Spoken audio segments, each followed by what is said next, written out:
हरे कृष्णा सभी को दंडवत प्रणाम। सभी का बहुत बहुत स्वागत है। आज हम दूसरे अध्याय को कंटिन्यू करने वाले हैं। मेरी आवाज साफ आ रही है? जी माता जी। जी माता जी, बिल्कुल क्लियर आ रही है। हरे जी, कृष्णा। धन्यवाद। चलिए मैं मंगलाचरण करती हूँ और फिर हम आगे बढ़ते हैं। ओम नमो भगवते वासुदेवाय। ओम नमो भगवते वासुदेवाय। ओम नमो भगवते वासुदेवाय। ओम अज्ञानतिमिरान्धस्य ज्ञानाञ्जनशलाकया चक्षुरुन्मिलितं येन तस्मै श्रीगुरवे नमः। श्रीचैतन्यमनोभीष्टं स्थापितं येन भूतले स्वयं रूपः कदा मह्यं ददाति स्वपदान्तिकं। वन्देऽहं श्रीगुरु श्रीयुतपदकमलं श्रीगुरुन् वैष्णवांश्च श्रीरूपं साग्रजातं सहगण रघुनाथान्वितं तं सजीवं साद्वैतं सावधूतं परिजनसहितं कृष्णचैतन्यदेवं श्रीराधा कृष्णपादान् सहगण ललिता श्रीविशाखान्वितांश्च। हे कृष्ण करुणा सिंधु दीनबंधु जगत्पते गोपेश गोपिका कांत राधा कांत नमोस्तुते। तप्त कांचन गौरांगी राधे वृंदावनेश्वरी वृषभानुसुते देवी प्रणमामि हरिप्रिये। नमो विष्णुपदाय कृष्णपृष्ठाय भूतले श्रीमते भक्ति वेदांत स्वामी इति नामिने। नमस्ते सारस्वती देवे गौरवाणी प्रचारिणे निर्विशेषा शून्यवादी पाश्चात्य देशतारिणी। जय श्री कृष्ण चैतन्य प्रभु नित्यानंदा श्री अद्वैत गदाधर श्रीवासादि गौर भक्त वृंदा। हरे कृष्णा कृष्ण कृष्ण हरे हरे हरे रामा राम राम हरे हरे हरे कृष्णा कृष्ण कृष्ण हरे हरे हरे रामा राम राम हरे हरे। हरे कृष्णा सभी को दंडवत प्रणाम। सभी का बहुत बहुत स्वागत है। तो चलिए हम दूसरे अध्याय की ओर मुड़ते हैं। हमने पहले 1 से लेकर 20 तक के श्लोक किए थे, है ना? 1 से लेकर 20 तक के। तो आप लोगों को थोड़ा बहुत याद होगा। मैं थोड़ा सा और रिवाइज कर लेती हूँ, ठीक है? तो दूसरे अध्याय में क्या हुआ? पहले अध्याय में तो उन्होंने शस्त्र रख दिए थे अर्जुन ने, है ना? एकदम वो एकदम भ्रमित जैसे हो गए थे और उन्हें लाइक डिप्रेशन जैसे आ गया था कि मेरे ही सगे संबंधियों को मैं कैसे मार सकता हूँ, उनको मार करके मुझे क्या सुख मिलेगा, पूरा राज्य भी मिल जाए तो उसमें क्या सुख है ना? तो इस प्रकार वो विचलित हो गए थे। वो उनके मन में करुणा आई और उनको लगा मुझे पाप लगेगा। फिर उनको लगा मुझे कोई आनंद है ही नहीं इस क्रिया में। फिर उनको लगा कि सारी पारिवारिक परंपराएं खत्म हो जाएगी। और फिर उन्होंने वो बोले कि मैं डिसीजन नहीं ले सकता, मैं निर्णय नहीं ले सकता कि मैंने आगे क्या करना चाहिए क्या नहीं करना चाहिए। इसी प्रकार से प्रारंभ हुआ हमारे दूसरे अध्याय का।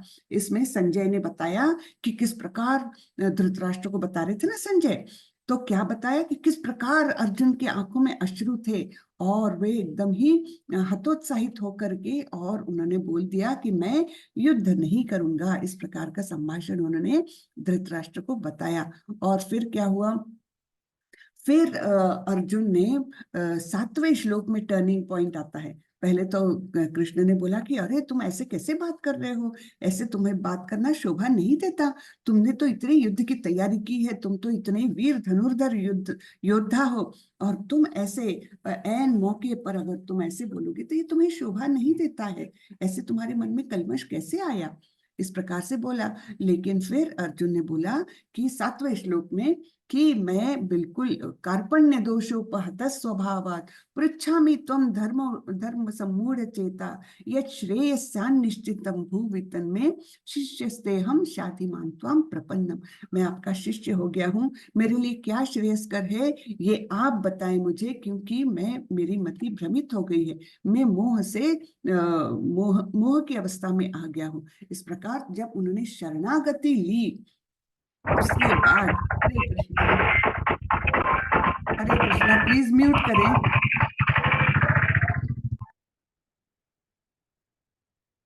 तो जब उन्होंने शरणागति ली तब कहीं जाकर के कृष्ण ने अपना उपदेश सुनाना चालू किया। तो ये एक गुरु का महान गुण हम देख सकते हैं।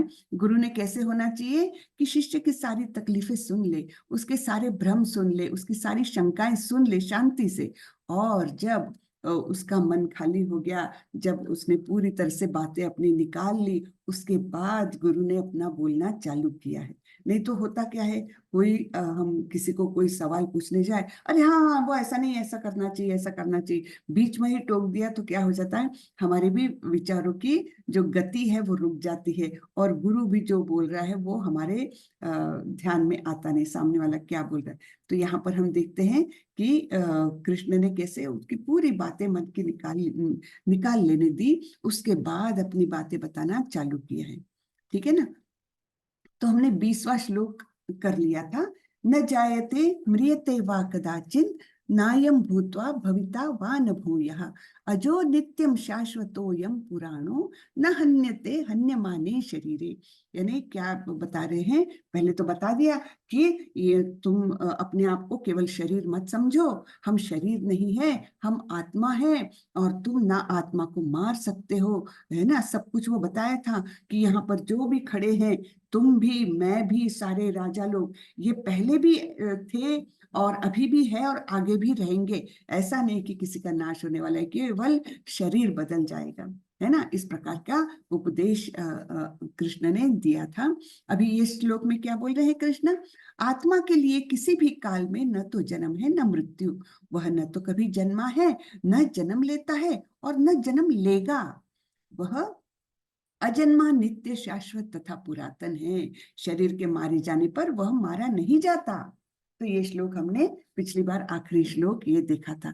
तो यानी आत्मा का स्वरूप बता रहे हैं अभी कृष्ण, है ना, कि स्वरूप कैसा है कि वो अजन्मा है, उसका ना तो कभी जन्म होता है ना कभी जन्म होगा, ना कभी जन्म हुआ है। ऐसा मतलब जन्म भी नहीं होता तो मृत्यु भी नहीं है ना, जिसका जन्म ही नहीं उसकी मृत्यु ही नहीं। तो इस प्रकार ये बता रहे हैं कि ये शरीर मारा जाता है, शरीर के मारे जाने पर वह नहीं मारा जाता, शरीर मारा जाता है किंतु आत्मा नहीं मारी जाती। इस प्रकार भगवान ने अभी बताया है। आगे के श्लोक में हम देखते हैं, वेदा विनाशिनम नित्यम य एनम अजमव्ययम कथ स पुरुष पार्थ कम घातयति हन्तिकम। तो यहाँ पर भगवान बोल रहे हैं, हे पार्थ, जो व्यक्ति यह जानता है कि आत्मा अविनाशी, अजन्मा, शाश्वत तथा अव्यय है, वह भला किसी को कैसे मार सकता है या मरवा सकता है ना। तो यानी बोल रहे हैं कि अपनी सोच करेक्ट होना चाहिए। तुम अपने आप को और इन सारे राजाओं को क्या समझ रहे हो, देह समझ रहे हो, लेकिन ना तो तुम देह हो, ना तो मैं देह हूं, और ना ही ये सारे जो यहाँ खड़े हैं उपस्थित है वो देह है। कौन है वे आत्मा है। केवल शरीर चला जाता है, शरीर खत्म हो जाता है, वो पंचधातुओं से मिल जाता है, पंचतत्वों से, किंतु आत्मा अविनाशी, जिसका नाश नहीं होता, अजन्मा, जिसका जन्म नहीं होता, शाश्वत यानी हमेशा रहने वाला, हाँ, और अव्यय जो कभी खत्म नहीं होता, वह भला किसी को कैसे मार सकता है या मरवा सकता है। तो यानी भगवान बोल रहे हैं कि तुमको ये ज्ञान होना चाहिए, ये ज्ञान तुम आत्मसात कर लो, तब तुम समझ जाओगे, ना तो तुम किसी को मार सकते हो, ना ही मरवा सकते हो। तो ये ज्ञान एक पहला पहला ज्ञान ये है भगवत गीता का कि हम शरीर नहीं आत्मा है। तो उसके बारे में अभी विस्तार से भगवान बता रहे कि अभी आत्मा के बारे में बता रहे हैं कि आत्मा कैसी है, अव्यय है, अजन्मा है, अविनाशी है, शाश्वत है ना, इस प्रकार से बता रहे हैं। अब और एक बड़ी अच्छी कंसेप्ट ये बता रहे हैं जो हमारे यानी हमारे शास्त्र के एकदम मूलभूत ये समझ है। क्या है? वासांसि जीर्णानि यथा विहाय नवानि गृह्णाति नरोपराणि तथा शरीराणि विहाय जीर्णान् अन्यानि संयाति नवानि देहि। जिस प्रकार मनुष्य पुराने वस्त्रों को त्याग कर नए वस्त्र धारण करता है, उसी प्रकार आत्मा पुराने तथा व्यर्थ के शरीरों को त्याग कर नवीन भौतिक शरीर धारण करता है। ठीक है, तो ये एक बहुत ही अपने फिलॉसफी की ये बेसिक कंसेप्ट है और इसको हमने बहुत अच्छे से समझना चाहिए। तो हम जैसे हम सवेरे निकलते हैं, अपने कामकाज के लिए जाते हैं और फिर शाम को आते तक क्या करते हैं, ये वस्त्र अब खराब हो गए, मैले हो गए, है ना, धोने योग्य हो गए, तो हम दूसरे साफ सुथरे वस्त्र पहनते हैं। बिल्कुल उसी प्रकार देह क्या करता है, देही क्या करता है, आत्मा क्या करती है कि जब ये शरीर काम का नहीं रहता, जब ये शरीर पुराना हो जाता है, जर्जर हो जाता है, या फिर उसका इस भौतिक जगत का इस जन्म का कार्यकलाप खत्म हो जाता है कि उसके कार्य यहाँ के जो करने थे वो उसके खत्म हो गए, तब आत्मा क्या करती है, उस शरीर को त्याग कर दूसरा शरीर धारण करती है। बिल्कुल वैसे ही जैसे हम पुराने वस्त्र त्याग कर नए वस्त्र परिधान करते हैं, है ना। लेकिन हम लोग क्या सोचते हैं, अरे अब ये किसी की मृत्यु हो गई यानी अब ये तो चला ही गया। वैसा नहीं है, वो आत्मा आएगी, फिर से आती है, अनलेस वो गोलोक वृंदावन में भगवत धाम नहीं जाएगी, तब तक उसका पुनरागमन होता ही रहेगा। लेकिन हम अटैच रहते हैं उस व्यक्ति, मतलब उस व्यक्ति के, एज इफ वो व्यक्ति केवल शरीर है ना, वो अटैचमेंट तो रहती है। लेकिन ये अगर हम आत्मसात कर ले तो वो जो भावना है बहुत ज्यादा दुख की, या बहुत ज्यादा हम लोग दुख में चले जाते हैं, डिप्रेशन में चले जाते हैं, या उसके लिए बहुत ज्यादा समय तक विलाप करके अपना बहुत सारा समय गवाते हैं, तो उससे हम थोड़ा सा उभर सकते हैं अगर ये कंसेप्ट हम अपने आत्मसात कर ले। ऐसा नहीं है कि हमें दुख नहीं होगा, बिल्कुल ऐसा नहीं है, दुख तो होगा, क्योंकि हमारा व्यवहार जो है उस शरीर से ही हो रहा था, है ना। हमारा दोस्त हो, चाहे हमारा रिलेटिव हो, चाहे कोई भी हो, उस शरीर से ही हमारा जो कुछ व्यवहार था वो हो रहा है, इसलिए दुख तो जरूर होगा। लेकिन फिर भी उतना दुख नहीं होगा अगर हम सोचते हैं कि बस अब तो खत्म हो गई, दुनिया खत्म हो गई। ऐसा नहीं होता है ना। तो आत्मा दूसरा शरीर धारण करके उसका प्रवास जो है वो भौतिक जगत का चलते रहता है जब तक कि उसको मुक्ति नहीं मिल जाती। तो ये एक हमारी भगवत गीता की सबसे बड़ी देन है कि हमें ये समझाती है कि ये जन्म मृत्यु का चक्कर तो चलता ही रहेगा, हर एक का जन्म मृत्यु का चक्कर चलता ही रहेगा, जब तक कि हम कृष्ण भावनामृत में पूरी तरह से प्रगति करके, जब तक हम मुक्ति नहीं पा लेते, गोलोक वृंदावन नहीं जाते, तब तक ये चलता रहेगा। इसलिए हमारे जीवन का लक्ष्य क्या होना चाहिए, जैसे मैंने बार बार ये बताया है, और मुझे बताना ये अच्छा भी लगता है क्योंकि ये मेरे लिए भी एक बार बार रिमाइंडर रहता है। क्या है कि हम में और पशुओं में अंतर क्या है, धर्मो ही एको अधिको विशेषो, है ना। केवल धर्म का अनुपालन ये हम मनुष्य जन्म के साथ कर सकते हैं, अन्यथा नहीं कर सकते, और केवल ये ही हम में और पशुओं में अंतर होता है। तो हमारे जीवन की सफलता कौन सी चीज में है, हमारे जीवन को सफल तभी कहा जाएगा जब हम भगवान से जुड़ेंगे, जब हम मतलब हमारी मृत्यु के बाद जब हमको पुनः जन्म नहीं लेना पड़ेगा, तब हम सोच सकते कि ये जीवन है वो सक्सेसफुल है, ये मनुष्य जीवन इस व्यक्ति का सक्सेसफुल हो गया क्योंकि उसने कृष्ण के चरण पकड़ लिए है, कृष्ण की शरण में चला गया है, और अंत समय में कृष्ण का स्मरण करते हुए उसने देह छोड़ा है। तो वो जीवन सक्सेसफुल। बाकी तो क्या, पैसा कमाना, बहुत बड़े पद पर आसीन होना, बहुत सो कॉल्ड सक्सेसफुल होना, बिजनेस सक्सेसफुल करना, ये सब तो ये भौतिक जगत का है जो यहीं के यहीं रहने वाला है। लेकिन जब हम शरीर छोड़ के जाएंगे उसके बाद की प्रगति असली रूप से मायने रखती है, क्योंकि मनुष्य जीवन बहुत दुर्लभ है और इसका ठीक से उपयोग हमने करना चाहिए, है ना। अब आगे भगवान आत्मा की कैरेक्टरिस्टिक्स बता रहे हैं, यानी उसके गुण विशेष बता रहे हैं। क्या गुण विशेष है आत्मा के? नैनम छिन्दन्ति शस्त्राणि, नैनम दहति पावकः, न चैनम क्लेदयन्त्यापो, न शोषयति मारुतः। किसी को ये श्लोक बोलना है क्या? तो हैंड रेस करें, बहुत सुंदर श्लोक है, हैंड रेस करें जिसको बोलना है। 1 2 3। चलिए, नहीं बोलना है, फिर से मैं एक बार रिपीट करती हूँ। नैनम छिन्दन्ति शस्त्राणि, नैनम दहति पावकः, न चैनम क्लेदयन्त्यापो, न शोषयति मारुतः। तो इसका अर्थ है, यह आत्मा न तो कभी किसी शस्त्र द्वारा खंड खंड किया जा सकता है, न अग्नि द्वारा जलाया जा सकता है, न जल द्वारा भिगोया या वायु द्वारा सुखाया जा सकता है। तो ये विशेषताएं बता रहे हैं आत्मा कैसी है। आत्मा का साइज क्या है? मैंने एक बार बताया था आपको। आत्मा का साइज कितना है?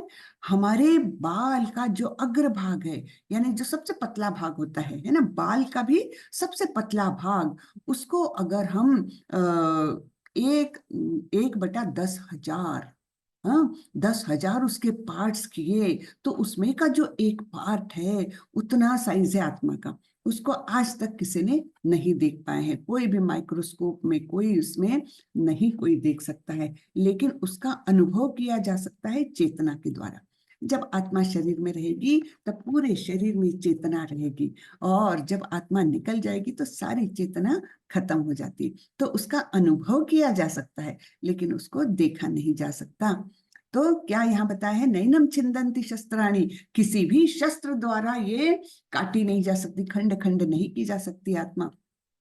न अग्नि द्वारा जलाया जा सकता है, न जल द्वारा भिगोया या वायु द्वारा सुखाया जा सकता है। हाँ, तो कोई चीज का कोई असर नहीं। अब यहाँ पर हम देखते हैं अग्नि द्वारा जलाया जा सकता है, नहीं, है ना, नहीं, न अग्नि द्वारा जलाया सकता है, तो अग्नि द्वारा भी जलाया नहीं जा सकता। तो फिर हम सोच सकते हैं कि सूर्य पर भी जीव हो सकते हैं, है ना। सूर्य पर क्यों नहीं हो सकते जीव? अगर आत्मा का स्वरूप ही ऐसा है कि उसको अग्नि कुछ नहीं कर सकती, तो आत्मा सूर्य में भी निवास कर सकती। हाँ, वहां के शरीर ऐसे होंगे जो कि वहां की हीट और वहां की सब अग्नि सब सहन कर पाते होंगे, है ना। अब इसका प्रमाण और हम चौथे अध्याय में देखते हैं। चौथे अध्याय में भगवान बताते हैं कि ये गीता का ज्ञान मैंने 1200 लाख साल पहले किसको दिया था? इमं विवस्वते योगम प्रोक्तवान हम अव्ययम, यानी सूर्य देव विवस्वान को मैंने ये ज्ञान दिया हुआ था। यानी सूर्य पर भी जीव है, आत्माएं हैं, और उनका शरीर ऐसा है जो सूर्य के दाह से जलता नहीं है ना। तो ये बात तो आज तक साइंस ने कभी बताई नहीं, लेकिन हमारे शास्त्र बताते हैं। तो इसलिए हमें सार्थ अभिमान रहना चाहिए हमारे शास्त्रों का, कि कितनी बातें हैं जो अभी तक साइंस उसके दूर दूर तक वहां तक नहीं जा सका, लेकिन हमारे शास्त्रों में लिखा है। और शास्त्र यानी क्या है? ये होते हैं अपौरुषेय, यानी भगवान के मुख से निकले हुए, कोई सामान्य मनुष्य के मुख से निकले हुए नहीं है, सामान्य मनुष्य के बुद्धि से निर्मित नहीं है। ये स्वयं भगवान ने बताया हुआ है सब कुछ। हाँ, तो इसलिए सूर्य पर भी जीव हो सकते हैं, ये इसका निष्कर्ष हम सोच सकते हैं, है ना। तो आत्मा का क्या क्या है विशेषताएं? ना शस्त्र द्वारा खंडित हो सकती है, ना अग्नि द्वारा जलाई जा सकती है, ना जल द्वारा भिगाई जा सकती है, ना वायु द्वारा सुखाई जा सकती है। इस प्रकार का स्वरूप है ये। ठीक है, फिर आगे का श्लोक देखते हैं हम। अच्छेद्योयम अदाह्योयम अक्लेद्यो शोष्य एव च, नित्यः सर्वगतः स्थाणुर अचलोयम सनातनः। और कैरेक्टरिस्टिक्स बता रहे हैं भगवान। यह आत्मा अखंडित तथा अघुलनशील है, यानी पानी में या कोई भी लिक्विड में घुलती नहीं है, और अखंडित है यानी एक ही बिना खंडित हुए रहती है। इसे न तो जलाया जा सकता है, न ही सुखाया जा सकता है। यह शाश्वत है, शाश्वत, सर्वव्यापी, अविकारी, स्थिर तथा सदैव एक सा रहने वाले है। तो ये कितने गुण विशेष अभी भगवान ने बताया कि आत्मा का स्वरूप ये है। तो तुम डरो मत कि तुम किसी को मारने जा रहे हो, तुम केवल उनके शरीर को मार रहे हो, आत्मा को नहीं। ये बात समझाने के लिए भगवान पूरा वर्णन कर रहे हैं आत्मा का।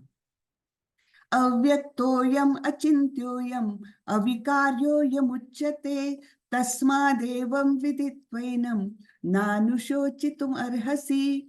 यह आत्मा अव्यक्त, अकल्पनीय तथा अपरिवर्तनीय कहा जाता है। यह जानकर तुम्हें शरीर के लिए शोक नहीं करना चाहिए।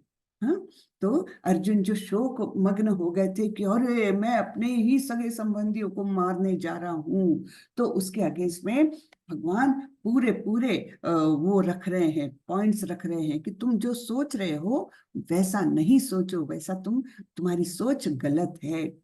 तो अब हम सोचेंगे ऐसे कैसे भगवान उनको क्या मारने के लिए वो कर रहे हैं, प्रोत्साहन दे रहे हैं, युद्ध करने के लिए प्रोत्साहन दे रहे हैं?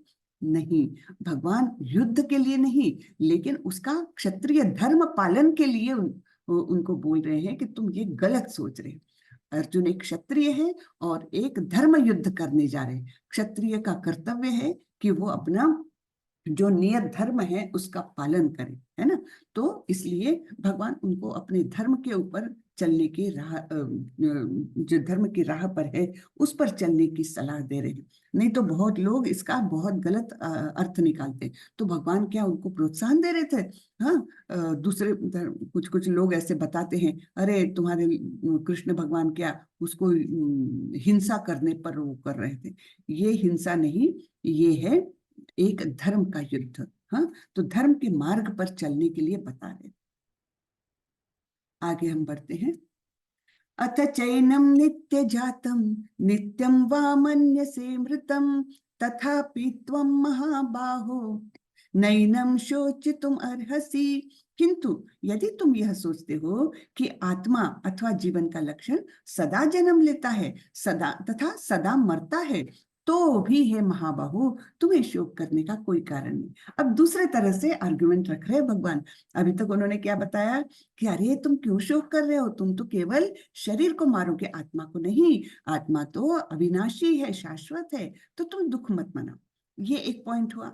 अब वो नहीं समझो, सामने वाला वो नहीं समझ रहा है, तो दूसरे तरह से आर्ग्यूमेंट कर रहे भगवान कि अच्छा तुम सोचते हो कि अच्छा आत्मा भी जन्म लेता है, मरता है, तब भी तुमको वो करने की, शोक करने का कोई कारण ही नहीं है, क्योंकि वो तो हमेशा ही जन्म और मृत्यु चलता रहेगा, फिर तुम क्यों शोक करते हो, है ना। इस प्रकार से अलग तरीके से आर्गुमेंट, बहुत तरीके से भगवान ने यहाँ आर्गुमेंट किया है, और अर्जुन के सारे जो पॉइंट्स थे युद्ध न करने के, उनका खंडन किया है। फिर आगे बोलते हैं, जातस्य हि ध्रुवो मृत्युर ध्रुवम जन्म मृतस्य च तस्माद् अपरिहार्यर्थे न त्वं शोचितुम अर्हसि। हाँ, जिसने जन्म लिया है उसकी मृत्यु निश्चित है, और मृत्यु के पश्चात पुनर्जन्म भी निश्चित है। अतः अपने अपरिहार्य कर्तव्य पालन में तुम्हें शोक नहीं करना चाहिए, है ना। तो अलग प्रकार से फिर से अर्जुन को समझा रहे कि तुम तो जानते हो कि जो भी जन्म लेता है कभी ना कभी वो मरेगा ही, है ना, और जो मरता है उसका भी कभी ना कभी पुनर्जन्म है, ये तुम जानते हो। फिर क्यों तुम शोक कर रहे हो, है ना। तुम अपना काम करो, तुम्हारा धर्म का पालन करो, तुम्हारे कर्तव्य का पालन करो तुम। इस प्रकार समझा रहे हैं। कितने सुंदर आर्ग्यूमेंट्स है ना, कि अर्जुन को कोई चांस ही नहीं रखा कि उसका कोई भी एक भी पॉइंट वैलिड रहे, है ना। अच्छे से उसको एक एक पॉइंट को लेकर भगवान क्रॉस कर रहे हैं। अव्यक्तादीनि भूतानि व्यक्त मध्यानि भारत अव्यक्त निधनान्येव तत्र का परिदेवना। सारे जीव प्रारंभ में अव्यक्त रहते हैं। हाँ, ये भगवान दूसरा आर्ग्यूमेंट रख रहे हैं, तो यानी अर्जुन को समझाने के लिए। सारे जीव प्रारंभ में अव्यक्त रहते हैं, मध्य अवस्था में व्यक्त होते हैं और विनष्ट होने पर पुनः अव्यक्त हो जाते हैं। अतः शोक करने की क्या आवश्यकता है? तो ये तो स्टेजेस है कि पहले अव्यक्त रहेंगे, फिर व्यक्त होंगे, फिर अव्यक्त हो जाएंगे। हाँ, ये स्टेजेस है। यानी क्या, जैसे ये तो हमारे जो क्या बोलते हैं उसको, जिसमें पूरा सर्वनाश, प्रलय जिसे बोलते हैं ना, कि वो महाप्रलय में कैसा होता है, प्रलय या महाप्रलय, प्रलय जो होता है वो ब्रह्मा जी करते हैं, वो हम आगे देखने वाले हैं। तो उनके भौतिक सृष्टि को वो कर लेते, विनाश कर लेते हैं ना, भौतिक सृष्टि, क्योंकि ब्रह्मा जी केवल भौतिक सृष्टि तक ही उनका अधिकार सीमित है।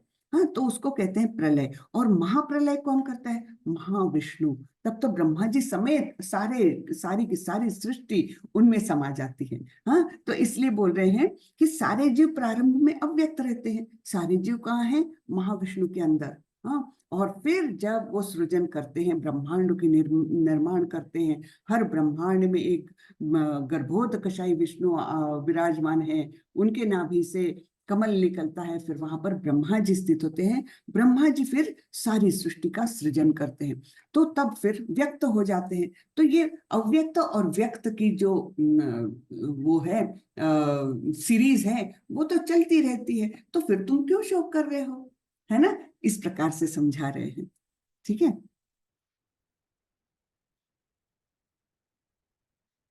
आश्चर्यवत् पश्यति कश्चिदेनम् आश्चर्यवद् वदति तथैव चान्यः आश्चर्यवच्चैनमन्यः शृणोति श्रुत्वाप्येनं वेद न चैव कश्चित्।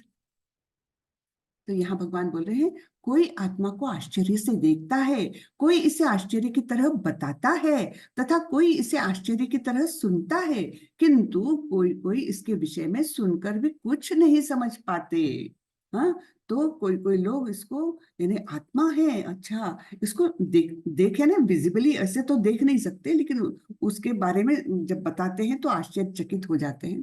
फिर कोई उसको बताते समय बहुत आश्चर्य करते हैं, कोई सुनते समय बहुत आश्चर्यचकित होते हैं, और लेकिन कोई कोई तो इसके बारे में सब कुछ सुनते हैं लेकिन कुछ समझते नहीं हैं। तो ये ऐसी आत्मा विषयक बातें जो है, ये सबके समझ में नहीं आती है, ऐसे बता रहे हैं भगवान। हाँ, क्योंकि ये अत्यंत लघु है, और उसके समझने में केवल चेतना ही, शरीर में जो चेतना है वो ही उसका प्राकट्य है, उसका प्रकटीकरण है। ठीक है।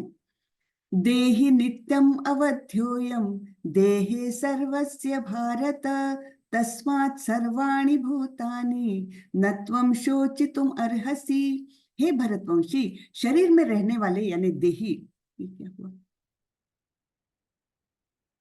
एक मिनट, हाँ, ये बीच में क्या आया,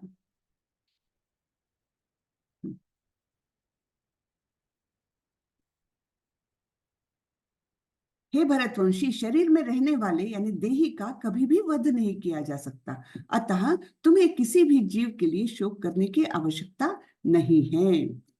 यानी अब इतने सारे आर्गुमेंट्स दे दिए कि कभी अव्यक्त रहा है, फिर व्यक्त हो जाता, फिर अव्यक्त हो जाता है, और ऐसे सारे आर्गुमेंट्स दिए हैं, है ना। तो फिर से भगवान बोल रहे हैं कि जब तुम जानते हो कि शरीर में रहने वाले यानी आत्मा का, देही यानी आत्मा का वध कभी भी नहीं किया जा सकता, तो तुमको शोक करने की आवश्यकता ही क्या है? कोई आवश्यकता नहीं है तुमको शोक करने की, ये तुम्हारा कर्तव्य बनता है और जो तुमको करना चाहिए। स्वधर्ममपि चावेक्ष्य न विकम्पितुम अर्हसि धर्माद्धियुद्धात् श्रेयोन्यत् क्षत्रियस्य न विद्यते। क्षत्रिय होने के नाते अपने विशिष्ट धर्म का विचार करते हुए तुम्हें जानना चाहिए कि धर्म के लिए युद्ध करने से बढ़कर तुम्हारे लिए अन्य कोई कार्य नहीं है, अतः तुम्हें संकोच करने की कोई आवश्यकता नहीं है।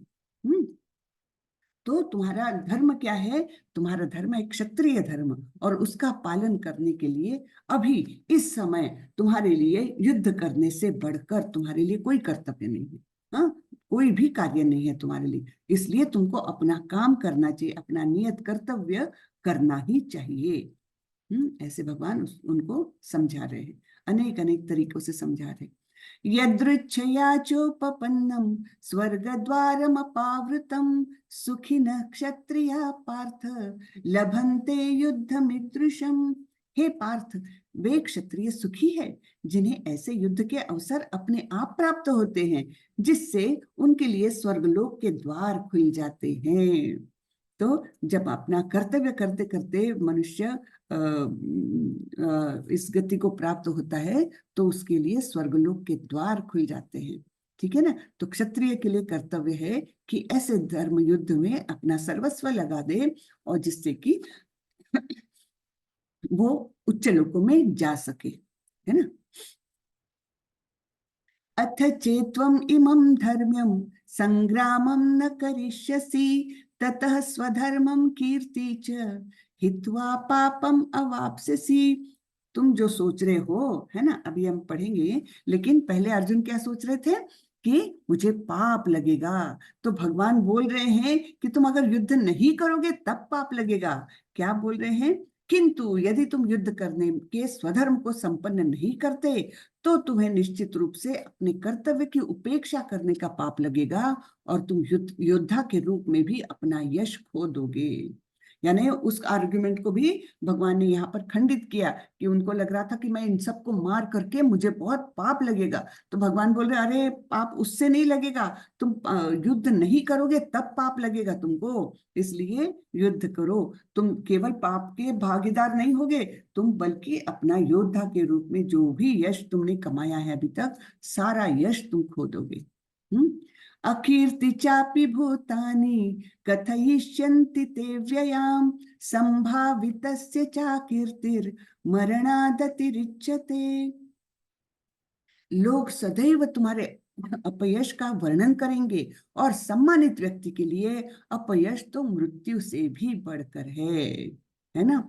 तो क्या होगा कि तुम्हारे अपयश की बड़ी चर्चाएं होगी। अरे अर्जुन तो ऐसे ही तो पराजय सा हो गया उसका, तो है ना। तो उसका अलग अलग तरीके से लोग वर्णन करेंगे। और जो सम्मानित मनुष्य होता है ना, जो मान से जीना चाहता है अपने कर्तव्य का पालन करते हुए, उसके लिए तो अपयश जो है वो मृत्यु से भी बढ़कर है, ऐसा भगवान बोल रहे हैं। ठीक है ना। भयाद्रणादुपरतं मन्स्यन्ते त्वां महारथः येषां च त्वं बहुमतो भूत्वा यास्यसि लाघवम्।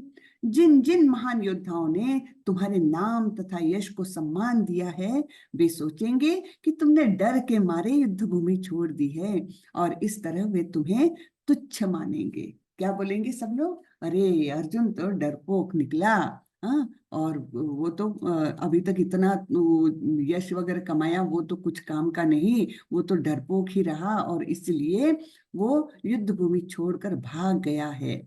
इस प्रकार चर्चाएं होगी और तुमको कितना दुख होगा बताओ।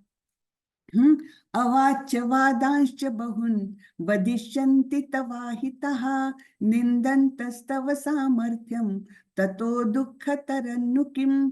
तुम्हारे शत्रु अनेक प्रकार के कटु शब्दों से तुम्हारा वर्णन करेंगे और तुम्हारे सामर्थ्य का उपहास करेंगे। तुम्हारे लिए इससे दुखदाई और क्या हो सकता है? कोई तुम्हारे बारे में चर्चा करे और तुम्हें भीरू बताए, तुम्हें कायर बताए, डरपोक जो युद्ध छोड़कर भाग गया, ऐसे तुम्हारा वर्णन हो और इतिहास में वैसा ही वर्णन होते रहेगा कि अरे पांडु के पुत्रों में से अर्जुन, जिसे बड़ा भारी धनुर्धर माना जाता था, वो तो कायर निकला, युद्ध भूमि से डर के भाग गया, तब तुमको कितना दुख होगा, है ना। फिर आगे भगवान बताते हैं, हतो वा प्राप्स्यसि स्वर्गम जित्वा वा भोक्ष्यसे महीम तस्मात् उत्तिष्ठ कौन्तेय युद्धाय कृत निश्चयः।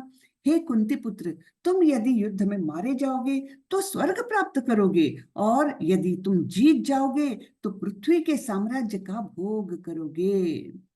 हाँ, अतः दृढ़ संकल्प करके खड़े हो और युद्ध करो। तो भगवान क्या बोलते हैं, तुम बोल रहे हो क्या सुख मिलेगा? अरे तुमको तो इधर में तुमको सुख ही मिलना है। कैसे? कि तुम अगर मारे गए तो तुमको स्वर्गलोक मिलेगा, वहां मतलब देवताओं के साथ तुम सुख का उपभोग करोगे, और अगर जीत गए तो साम्राज्य के मालिक हो जाओगे, तुम राजा बन जाओगे और यहाँ पर सुख भोगोगे। इसलिए तुमको तो विन विन सिचुएशन है, इधर भी जीते उधर भी जीते, मर गए तब भी तुम्हारा फायदा है और जीते तब भी तुम्हारा फायदा है। तो तुम क्यों डर रहे हो? तुम अपना दृढ़ संकल्प करो, अपनी हिम्मत बंधाओ और युद्ध करो। इस प्रकार भगवान समझा रहे। और युद्ध कैसे करो? सुख दुखे समे कृत्वा लाभालाभौ जया जयो ततो युद्धाय युज्यस्व नैवं पापम अवाप्स्यसि। तुम सुख या दुख, हानि या लाभ, विजय या पराजय का विचार किए बिना युद्ध के लिए युद्ध करो। युद्ध के लिए युद्ध करो। ऐसा करने पर तुम्हें कोई पाप नहीं लगेगा। हाँ, तो पाप कब नहीं लगेगा? जब तुम अपना कर्तव्य समझकर युद्ध कर रहे हो, तब तुम जय विजय और हानि लाभ, सुख मिल रहा है दुख मिल रहा है, इसका विचार तुमको करने की जरूरत नहीं है। तुमको अपना कर्तव्य निभाने के लिए युद्ध करना है, और ऐसा तुम जब करोगे तब तुम्हें कोई पाप नहीं लगेगा। यानी तुम फल के तरफ देखते हुए कि मुझे जीतना ही है, मतलब जीतूंगा मैं और इन सबको मार दूंगा, ये सब कुछ विचार किए बिना तुमको कैसा एक कर्तव्य निभाने के लिए तुमको युद्ध करना है, ऐसा करने पर तुम्हें पाप नहीं लगेगा। एषा ते विहिता सांख्ये बुद्धिर्योगे त्विमां शृणु बुद्ध्या युक्तो यया पार्थ कर्म बंधम प्रहास्यसि। यहाँ मैंने वैश्लेषिक अध्ययन यानी सांख्य द्वारा इस ज्ञान का वर्णन किया है। यानी कौन सा वर्णन किया है भगवान ने? कि पहले तो तुम आत्मा हो इस प्रकार से बताया है ना, और आत्मा की कभी क्षति नहीं हो सकती, देह केवल मरेगा। और फिर अगर तुम सोचते हो कि आत्मा मतलब आत्मा भी बार बार जन्म लेती है, तब भी तुम ये क्यों सोचते हो? क्योंकि जो मरता है वो जन्म लेता है, जो जन्म लेता है वो मरता है। ये तुम जब जानते हो तो तुम दुख क्यों मना रहे हो? इस प्रकार ये सब ज्ञान जो है वो मैंने तुम्हें दिया है। अब निष्काम भाव से कर्म करना बता रहा हूं, उसे सुनो। हे प्रथापुत्र, यदि ऐसे ज्ञान से कर्म करोगे तो तुम कर्मों के बंधन से अपने को मुक्त कर सकते हो। कर्म का बंधन है ना क्या? यही जो पाप और पुण्य की बातें होती है ना, यही कर्म बंधन है। तो जब तुम निष्काम भाव से, निष्काम यानी कोई कामना के बिना, कोई इच्छा के बिना जब अपना कर्तव्य करोगे, तब क्या होगा कि तुम कर्म बंधन पैदा ही नहीं करोगे, और इस प्रकार तुम मुक्त हो सकते हो। किसी को कुछ डाउट होता है तो हैंड रेस कर सकते हैं। हाँ, हम आगे बढ़ रहे हैं। बहुत बड़ा चैप्टर है, इसलिए हमें थोड़ा सा इसको लेना पड़ेगा फास्ट।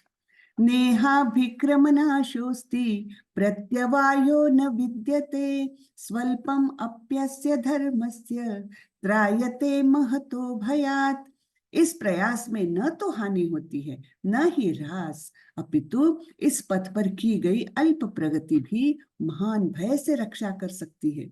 कौन से पथ पर? जो निष्काम कर्म करने के लिए जो बोल रहे हो, जो किसी इच्छा के बिना कर्म अपना नियत कर्तव्य मान करके जो कर्म होते हैं, और यानी एक प्रकार से हम सारे कर्म फल, उस कर्म करने के बाद जो भी कर्म फल मिलेगा, चाहे वो यश मिले अपयश मिले, सुख मिले दुख मिले, जब हम सारे कर्म का फल भगवान के चरणों में अर्पित करते हैं तो वो निष्काम कर्म योग बन जाता है। तो ऐसे प्रयास में भगवान बोल रहे हैं, इस प्रयास में न तो हानि होती है न ही ह्रास, नुकसान कुछ भी नहीं है, लेकिन इस पथ पर की गई छोटी सी प्रगति भी हमारी महान भय से रक्षा कर सकती है। यहाँ पर हम हनुमान जी का उदाहरण देख सकते हैं। हनुमान जी ने सारी लंका में आग लगा दी थी, लेकिन वो क्या खुद का पराक्रम दिखाने के लिए लगाई थी क्या? नहीं, वो की थी राम चंद्र जी की सेवा करने के उद्देश्य से, कि जो भी इसका फल मिलेगा कि केवल रामचंद्र जी को प्रसन्न करने के हेतु से उन्होंने सारी लंका को आग लगा दी थी। तो उनकी वाहवाही होए ऐसा बिल्कुल भी उद्देश्य नहीं था, केवल रामचंद्र जी को संतुष्ट करने के लिए, रामचंद्र जी के कार्य में मदद करने के लिए उन्होंने उस हेतु से वो कार्य किया था। तो उसमें कभी भी भय नहीं हो सकता। जब हम भगवान के लिए कार्य करते हैं तो महान भय से हमारी अपने आप ही रक्षा हो जाती है। व्यवसायात्मिका बुद्धिर एकेह कुरु नंदन बहुशाखा ह्यनंताश्च बुद्धयो व्यवसायिनाम। तो यहाँ पर बोल रहे व्यवसायत्मिका बुद्धि यानी एक एकाग्र बुद्धि से, है ना, कृष्ण भावनामृत में स्थिर होकर, हाँ, ऐसी बुद्धि से जो इस मार्ग पर चलते हैं वे प्रयोजन में दृढ़ रहते हैं और उनका लक्ष्य भी एक होता है। हे कुरुनंदन, जो दृढ़ प्रतिज्ञ नहीं है उनकी बुद्धि अनेक शाखाओं में विभक्त रहती है।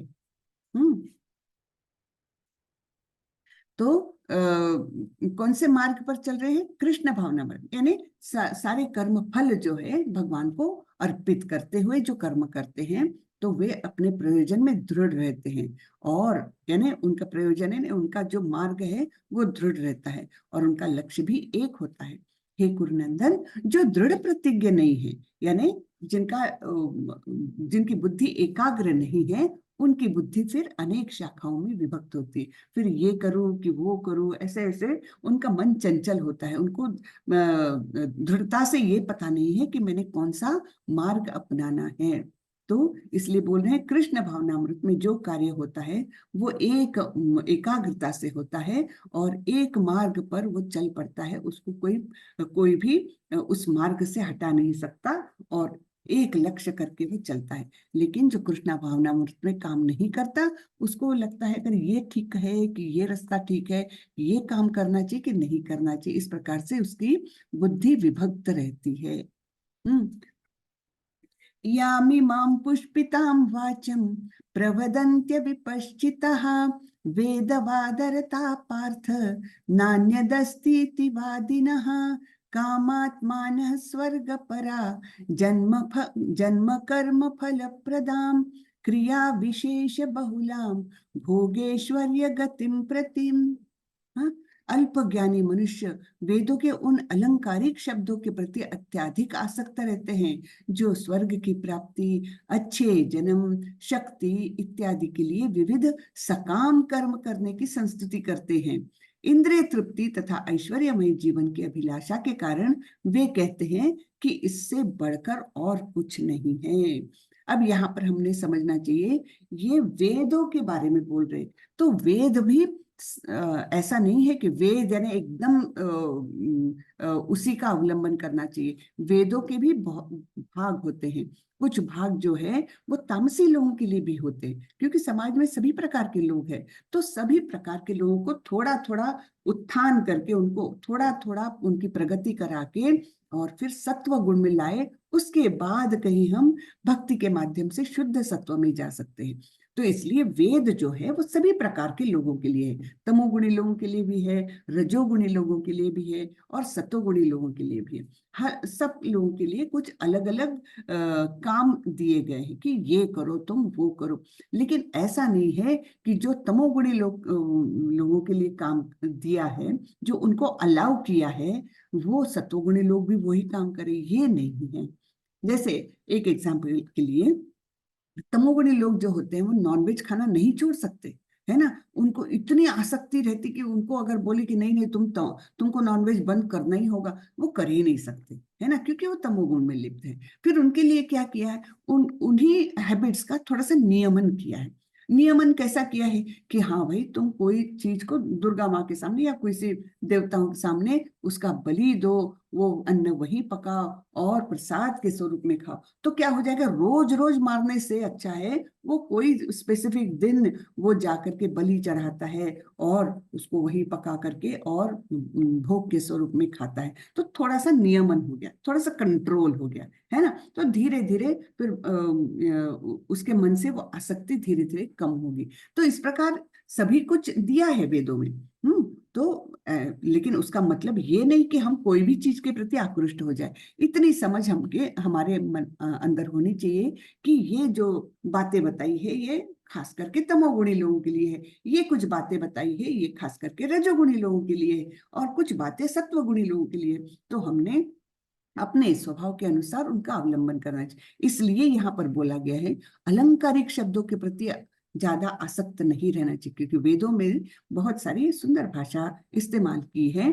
तो और उनका अल्टीमेट उन्होंने एम क्या रखा है, सकाम कर्म के कैसे किए हैं कि ये कर्म कांड करोगे तुमको स्वर्ग मिलेगा, ये कर्म कांड करोगे तो अगले जन्म में तुम राजा के बेटे बन के जन्म लोगे, है ना, ये काम करोगे तो तुमको ये सिद्धियां प्राप्त हो जाएगी। इस प्रकार से कुछ कुछ बातें वेदों में बताई है। हाँ, लेकिन सकाम कर्म है, हमें कहाँ जाना है, हमें निष्काम कर्म की ओर जाना है। तो ये सकाम कर्मों से हमको लिप्त नहीं होना है, ये सावधान कर रहे हैं भगवान, है ना।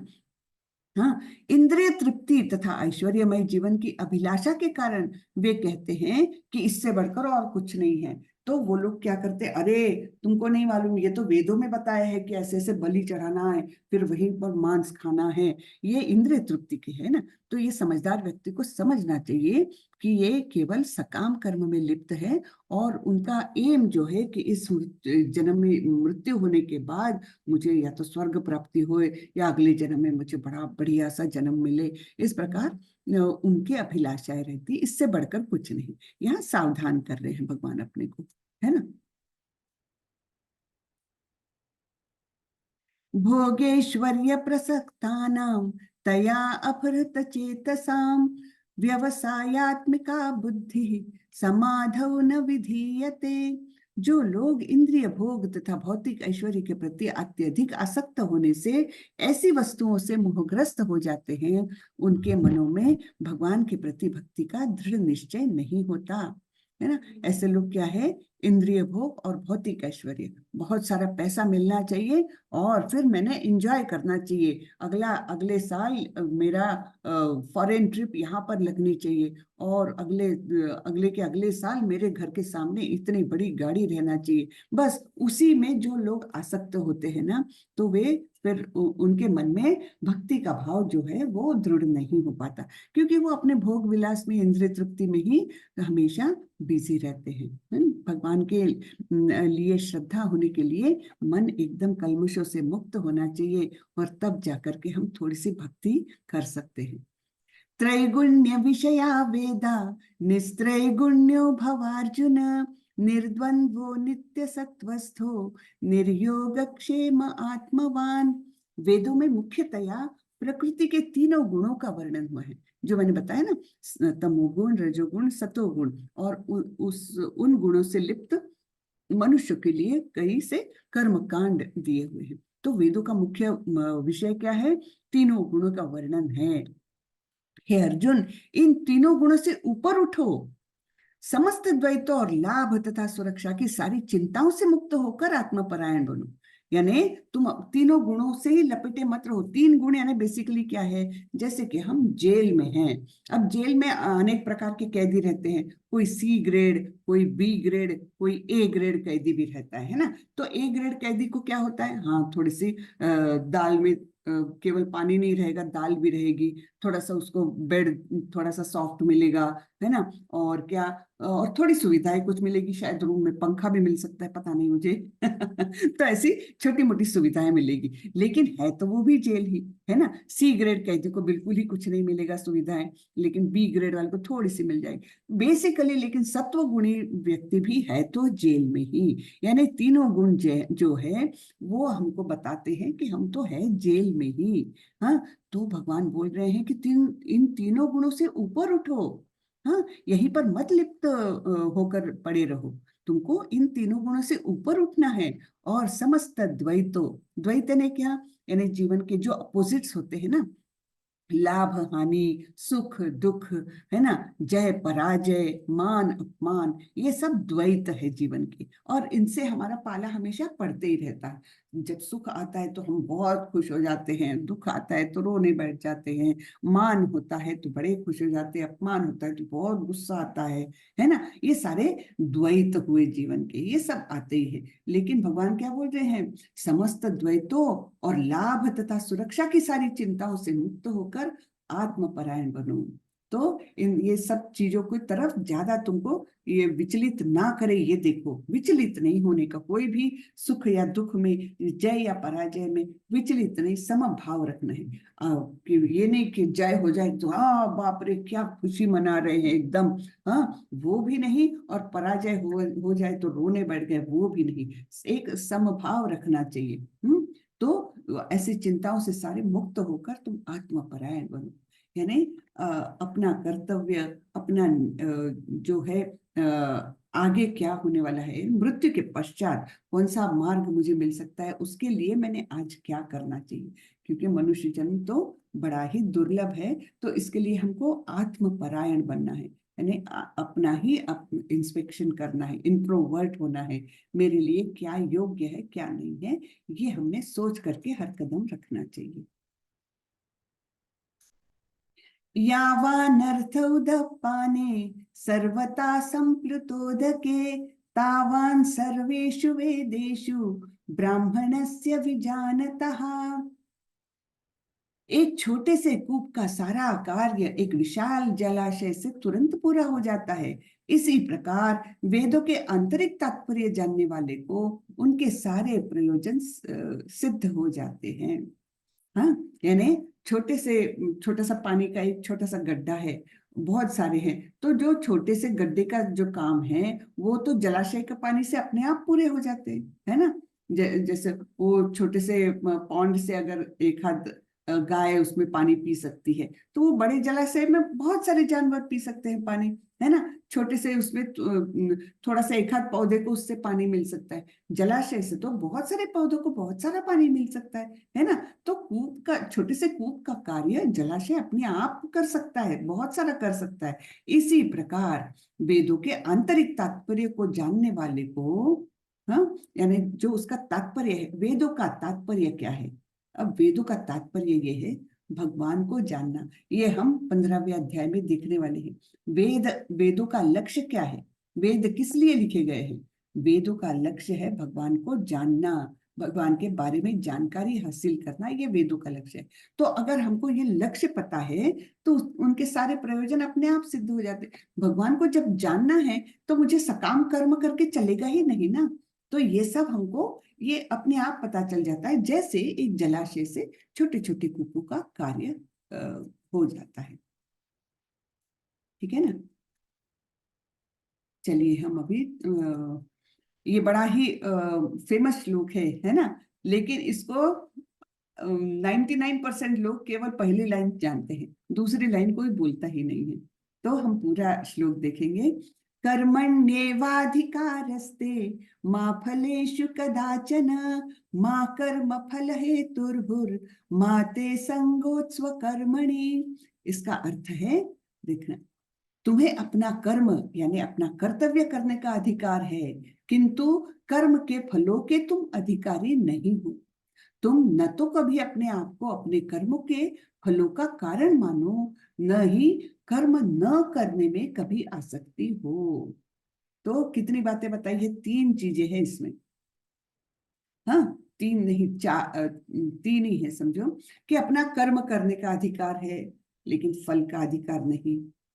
केवल कर्म करने का अधिकार है, फल पर तुम्हारा अधिकार नहीं है। फिर क्या बोला है, तुम न तो अपने आप को अपने कर्मों के फलों का कारण मानो, है ना। जो कर्म फल मिलता है, वाह मैंने बहुत पढ़ाई की थी इसलिए मेरा अच्छा रैंक आया, ऐसा नहीं है।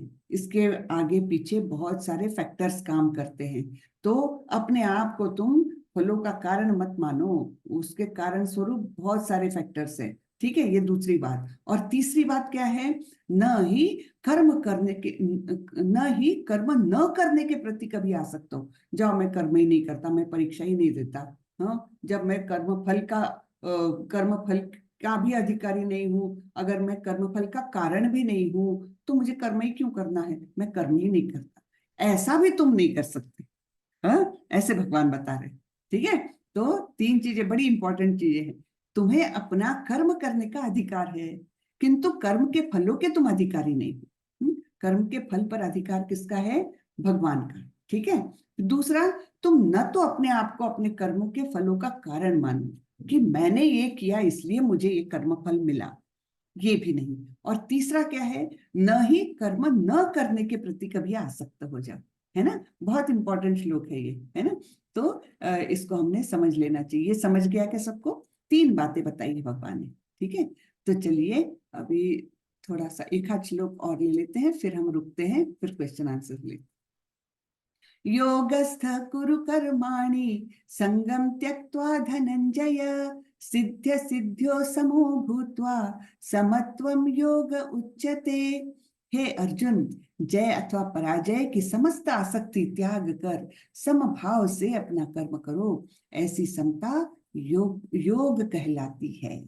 ऐसी समता यानी जो हम किसी भी द्वंद्वों की परिस्थिति में हम विचलित नहीं होते। तो वो क्या कहती है, ऐसी समता योग कहलाती है। जय अथवा पराजय की समस्त आसक्ति त्याग कर समभाव से अपना कर्म करो, ऐसी समता योग कहलाती है। योग का अर्थ आजकल समाज में बहुत ही लूज हो गया, मतलब ऐसा कि कोई भी चीज को योग बोल देते, थोड़े से ऐसे वैसे हाथ पैर हिला करके आसन कर ली तो उसको भी योग बोल देते। लेकिन योग का अर्थ है भगवान से संबंध जोड़ना, परमेश्वर के साथ अपना संबंध जोड़ना। तो भगवान क्या बोल रहे हैं, इस तरह से जब तुम कार्य करोगे कि जब तुमको जय और पराजय या कुछ भी परिस्थिति आए उसके प्रति आसक्ति ना रहे और तुम समभाव रखो हर परिस्थिति में, तब ये योग होगा। ठीक है ना, कितना सुंदर दिया है ना। तो चलिए आज के लिए हम यहीं पर रुकते हैं। 48वां श्लोक कोई याद रखिएगा, हाँ मैं कहीं नोट करके रखूंगी, लेकिन 48 श्लोक तक हमने किया है, ये अगली बार थोड़ा सा याद रखिएगा। किसी को कोई प्रश्न है तो पूछिए जरूर। हरे कृष्णा, हरे कृष्णा, हरे कृष्णा माता जी। हरे कृष्णा। कैसा रहा आज का, कितना इंटरेस्टिंग वो था, अच्छा लगा? क्या चीज? आज का अध्याय का जो पढ़ा हमने वो अच्छा लगा? आज जो पढ़ा क्या? हम क्लास क्लास में जो हाँ पढ़ा, हाँ अच्छा हाँ जी लगा? माता जी, अच्छा लगा, बहुत हाँ, अच्छा लगा। जी जी जी। जी जसपाल प्रभु, आपको कुछ पूछना है? हरे कृष्णा, जसपाल प्रभु आपको कुछ पूछना है?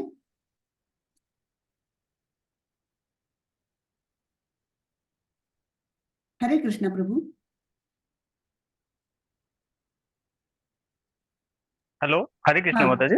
हरे कृष्णा जी प्रभु। हाँ माता जी, हाँ माता जी, मुझे पीडीएफ वगैरह अभी नहीं आ रहा है, मतलब इसके बारे में पूछना था।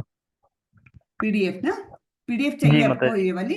अच्छा, हाँ, और ठीक है। पीडीएफ के बारे में थोड़ा थोड़ा सा जानकारी, और दूसरा अभी तुम्हारा दूसरा ही मतलब है ना, अध्याय, दूसरा अध्याय था ना आज। जी, दूसरे का ही तो कंटिन्यूएशन में, क्योंकि दूसरा अध्याय काफी जी, बड़ा है तो हमको तीन हाँ पार्ट्स हाँ, में लेना पड़ेगा। कोई बात नहीं माता जी। कल यानी खत्म हो जाएगा, होना चाहिए।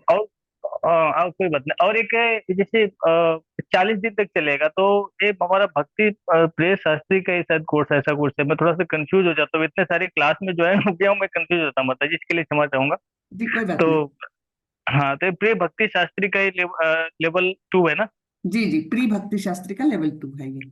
प्रिय भक्ति शास्त्री माता जी, तो पीडीएफ का है ना, तो मेरे पास तो ऐसे भागवत गीता है, पढ़ी हुई है, तो हम पढ़ते हैं मतलब। Very good. तो तो वो अगर यथारूपी है पीडीएफ ना, फाइल, प्रभुपाद जी जी की माता है जी, ना? जी हाँ, वेरी जी गुड, जी जी, बहुत वही। अच्छा। तो एक पीडीएफ फाइल मिल जाती है ना, तो मैं, मेरी बीवी मतलब ज्वाइन करी है, तो मतलब क्लास तो नहीं ले पाती, लेकिन पीडीएफ मिल जाता है उसको, तो फटाफट कर लेती है अपना। ठीक है, मैं भेज दूंगी ये, ठीक है माता जी, ठीक है जरूर। माता जी, हरे कृष्ण। हरे कृष्ण जी। सुनीता माता माता जी, जी। आपकी क्लास की वो रिकॉर्डिंग भी आएगी ना ग्रुप पे? हाँ, मैं डाल रही हूँ ना, मैं रोज हाँ जी, मतलब जो जो क्लास हो रहा है, सिर्फ पहले क्लास की नहीं हुई थी, उसके बाद ठीक है। मैंने डाली है। ठीक है, तुरंत ही आज वो डाल। मेरी चौथ का व्रत था तो मेरी वो क्लास छूट गई, इसलिए अच्छा पूजा कर रही थी मैं जो। अच्छा अच्छा अच्छा, ठीक। जी। जी हरे के कृष्ण धन्यवाद। जी। हाँ, हरे कृष्ण। किसी को और कुछ प्रश्न हो तो पूछे। हरे कृष्ण माता जी। हरे कृष्ण, बोलिए माता जी। दंडवत प्रणाम।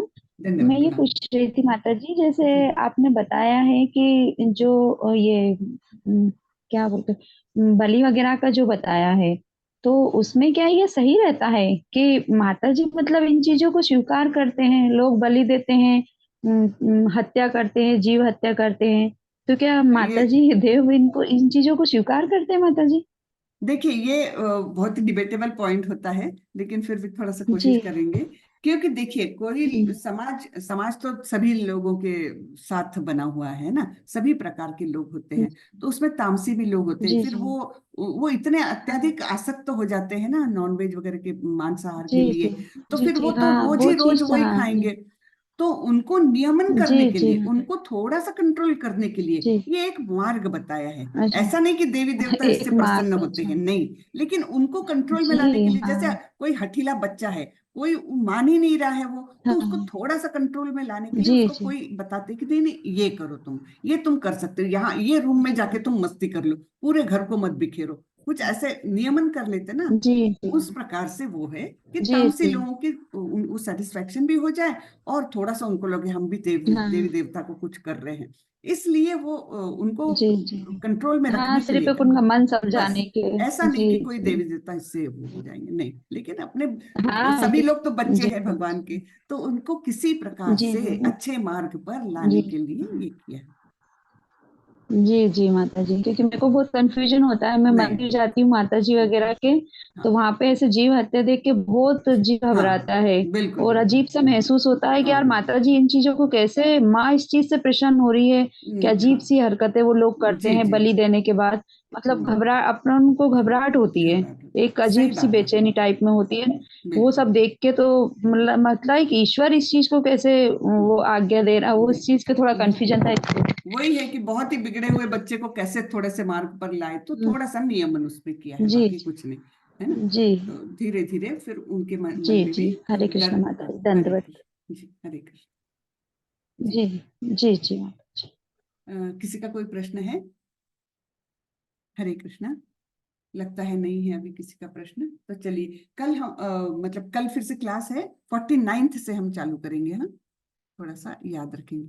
और सब लोग जप कर रहे हैं ना, सब लोग कृपा करके जप करेंगे, क्योंकि जप 49 से माता जी। जी, अभी 48th अपन ने कर लिया, हाँ, तो 49th से हम कल जी जी कंटिन्यू हाँ करेंगे। हाँ हाँ।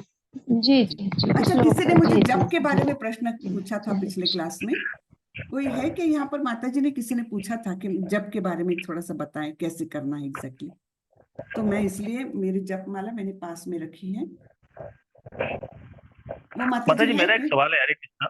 हाँ जी, बताइए हरे कृष्णा बताइए। माता जी, मेरा एक हरे सवाल है कृष्ण। कि जैसे मैं तो सुबह 6 माला कर लिया, तो रात को भी 6 करता हूँ, तो इससे कोई अपराध तो नहीं होता है ना? बिल्कुल नहीं अपराध प्रभु। और माला के लिए, माला जप के लिए तो हमारे चैतन्य महाप्रभु ने इतना लिबरल वो रखा है कि उसमें पाप लगने का तो वो ही नहीं है, केवल ये है कि ध्यान पूर्वक करना है। हाँ, ऐसा नहीं कि टीवी देख रहे हैं और इधर हरे कृष्ण कर, वो अपमान होता है नाम का, वो नहीं करें, जी है ना, या मोबाइल देखते हुए नाम ले रहे, वो सब नहीं करना है। ध्यान पूर्वक शांति से एक जगह पर बैठ करके, और अपना सुनते हुए, अच्छे से अपने ही शब्दों को सुनते हुए वो जप करना है। नहीं तो लोग आपने एक क्या आइडिया करते हैं। बताया था माता जी। माला के लिए मैंने पूछा था, माला के लिए माता जी। हाँ हाँ, मैं बताती हूँ माता जी, हाँ, ये प्रभु जी का प्रश्न हो जाए मैं बताती हूँ। हाँ जी प्रभु माता जी। जी, आपने एक आइडिया बताया था कि जैसे मुझे उबासी आती थी सुबह सुबह, हाँ तो अभी रूम में ही अपने, मेरा 15 बाई 15 का रूम है, तो उसी में मतलब बेड के चारों तरफ परिक्रमा लगा लेता हूँ, तो उससे कोई बहुत अच्छा तकलीफ है। तो नहीं? हाँ, बहुत हाँ, अच्छा है, उससे नींद तो नहीं अभी वो आएगी, आप उबासी नहीं जल्दी हो। आती। हाँ, हाँ ठीक जी है, जी। ठीक है माता जी, हरे कृष्ण। ओके, हरे कृष्ण प्रभु। तो ये मैं माला का बताती हूँ। ये मेरी माला है ना। तो ये माला का, ये जो सबसे दिख रहा है ना सबको, हाँ, ये माला का सबसे बड़ा मणि है, इसको बोलते हैं सुमेरु मणि। तो यहाँ पर इसको हमने माला को कैसे लेना है, ये मिडिल फिंगर पर, उसको मिडिल फिंगर पर रेस्ट करना है। हाँ, ये उंगली अलग रखिए, और अंगूठे के सहारे इसको हमको आगे आगे बढ़ाना है। ठीक है, मिडिल फिंगर पर उसको ले लीजिए माला को, और अंगूठे के सहारे उसको आगे आगे करना है। फिर सबसे शुरुआत करते समय ये सुमेरु मणि को पकड़ के हमको पंचतत्व महामंत्र बोलना है। जय श्री कृष्ण चैतन्य प्रभु नित्यानंद श्री अद्वैत गदाधर श्रीवासादि गौर भक्त वृंदा। हाँ, ये पहला मंत्र सुमेरु मणि पर कर लिया, और फिर अगले मणि से हरे कृष्ण कृष्ण कृष्ण हरे हरे, हरे राम राम राम हरे हरे। पूर्ण मंत्र जो है एक मणि पर करना है। फिर अगले मणि पर जाइए, पूर्ण मंत्र करिए। ऐसा नहीं कि आधा अधूरा मंत्र करके दूसरे मणि पर चले गए, वैसा नहीं, पूरा मंत्र हर मणि पर आना चाहिए। तो हम ये पहले मणि से चालू किए और ऐसे करते करते लास्ट तक पहुंच गए, 108वें मणि तक पहुंच गए। ठीक है, अब 108वें मणि पर आने के बाद क्या करना है, हमने माला को उल्टी कर लेना है। हाँ, यानी जो 108वां मणि था पहली बार में, उसको अब हमने पहला मणि कर लिया। हाँ, इस प्रकार कर लिया, उल्टा कर दिया, और फिर से सुमेरु मणि पर हमने चैतन्य महाप्रभु का मंत्र बोला, जय श्री कृष्ण चैतन्य प्रभु नित्यानंद, ये मंत्र बोला, पंचतत्व महामंत्र। और फिर ये 108 को जो अब पहला हो चुका है उसको फिर से हम ये करते। तो हर बार यानी उद्देश्य क्या है कि सुमेरु मणि को हम लांघते नहीं है, उस पर केवल पंचतत्व महामंत्र बोलते हैं और माला को उल्टा कर लेते हैं। ये इस प्रकार से माला जप करते हैं। तो हर मणि पर पूरा मंत्र शुद्धता से आना चाहिए। ठीक है, शुरू में थोड़ा सा 7-8 मिनट का समय लगेगा, फिर माता आपका जी, थोड़ा थोड़ा कम हो जाए समय। जी माता जी। माता जी आप मतलब डेली एक माला करा सकते हैं क्या? जैसे हम सब क्लास में साथ में एक माला करें, बहुत आप भी। अच्छी आइडिया है, जरूर करेंगे। ठीक है, कल से हम एक माला करेंगे, सब लोग अपनी अपनी माला लेकर बैठेंगे। ठीक है, मैं भी माला लेकर बैठूंगी, और हम लोग एक रिदम में रोज एक माला करेंगे। ठीक है, एक 7-8 मिनट लगेंगे, ज्यादा नहीं। तो सब लोग एग्री करते हैं? वही बनने वेरी के गुड, लिए बहुत अच्छा थोड़ा बोला। जी माता जी, जय जी, श्री कृष्ण। धन्यवाद। धन्यवाद माता जी। तो कल से हम ऐसे करेंगे। ठीक है, तो एक 10 मिनट पहले आइए, हम लोग एक माला कर लेंगे, फिर क्लास शुरू करेंगे। बहुत अच्छी बात। चलिए, और कुछ? चलिए, तो आज का क्लास यही खत्म करते हैं। कल 49 श्लोक से चालू करेंगे। वाचा कल्पतरुभ्यश्च कृपा सिंधुभ्यैव च पतितानां पावनेभ्यो वैष्णवेभ्यो नमो नमः। अनंत कोटि वैष्णव वृंद की जय, श्रीला प्रभुपाद की जय। हरे कृष्ण। हरे कृष्ण सभी को। हरे कृष्ण माता जी, दंडवत प्रणाम। दंडवत प्रणाम माता जी। हरे कृष्ण। हरे कृष्ण हरे माता जी। प्रभु, हरे आपकी आवाज, कृष्ण। हरे कृष्ण, आपकी आवाज कट रही थी तो कुछ समझा नहीं। हरे कृष्ण।